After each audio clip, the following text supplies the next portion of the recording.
E anche Skydio ci saluta. Ciao ragazzi e bentornati qui nel mio canale, io sono Michele e dopo Parrot, un altro big del mondo dei droni, ci saluta, probabilmente per sempre. Sto parlando di Skydio. Skydio, azienda americana specializzata in droni molto particolari e diversi dai soliti droni DJI a cui siamo abituati. Io li definisco personalmente action droni, ovvero droni con un'intelligenza artificiale molto sviluppata in grado di seguirci in situazioni molto complesse. Pensate che uno Skydio 2, nonostante abbia oltre 4 anni di vita sulle spalle, è in grado ancora oggi di seguirci in una foresta, un bosco, zone dove non siamo visualizzabili dalle telecamere del drone, di agganciarci e continuare a seguirci anche ad altissime velocità. Sotto questo aspetto l'azienda Skydio è ancora la numero 1 sul mercato e fa impallidire qualsiasi active track di un qualsiasi DJI di ultima generazione. Purtroppo però non basta una bella idea, perché nel caso di Skydio, come anche per Parrot, il mercato consumer, quello di noi privati che compriamo il drone per hobby e non per fini professionali o altamente professionali, non si è sviluppato a tal punto da soddisfare l'azienda, che ha deciso di ritirarsi proprio dal mercato dei privati, dei consumer, concentrandosi sulle aziende, sui professionisti e sugli enti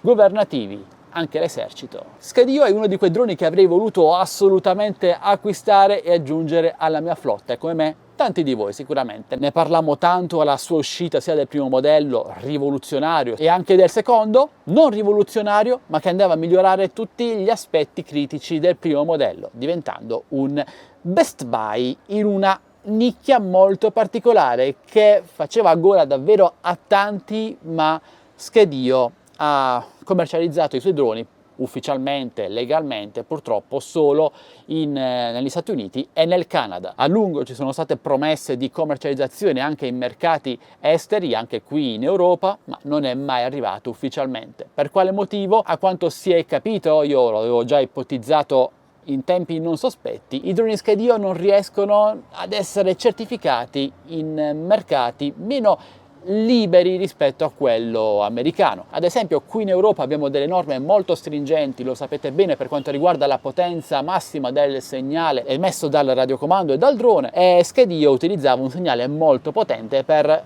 proprio permettere alla sua tecnologia di seguirci in qualsiasi contesto e anche ad alte velocità. Skydio ha tentato in tutti i modi di depotenziare i suoi droni per renderli vendibili anche in mercati come il nostro, ma a quanto pare si sarebbe rischiato di snaturare completamente il concetto del drone originale, ovvero di poterci seguire anche senza radiocomando, con un semplice tag da tenere in tasca. E purtroppo queste sono state le conseguenze. Un mercato troppo piccolo a quanto pare per un'azienda che realizzava droni davvero unici, con costi di sviluppo molto più elevati rispetto a un drone sempre uguale all'altro. È arrivato, non dico il fallimento, ma la scelta di lasciare il mercato consumer per dedicarsi a quello dei professionisti e a quello dell'esercito, quindi mercati molto particolari. Tra l'altro voglio ricordarlo, in quanto molti si sbagliano, Skydio è probabilmente l'azienda americana produttrice di droni più importante attualmente sul mercato. Autel, che molti erroneamente definiscono un'azienda americana, è in realtà un'azienda cinese con degli uffici anche in America, e penso proprio che l'America voglia concentrarsi su droni prodotti da lei per fini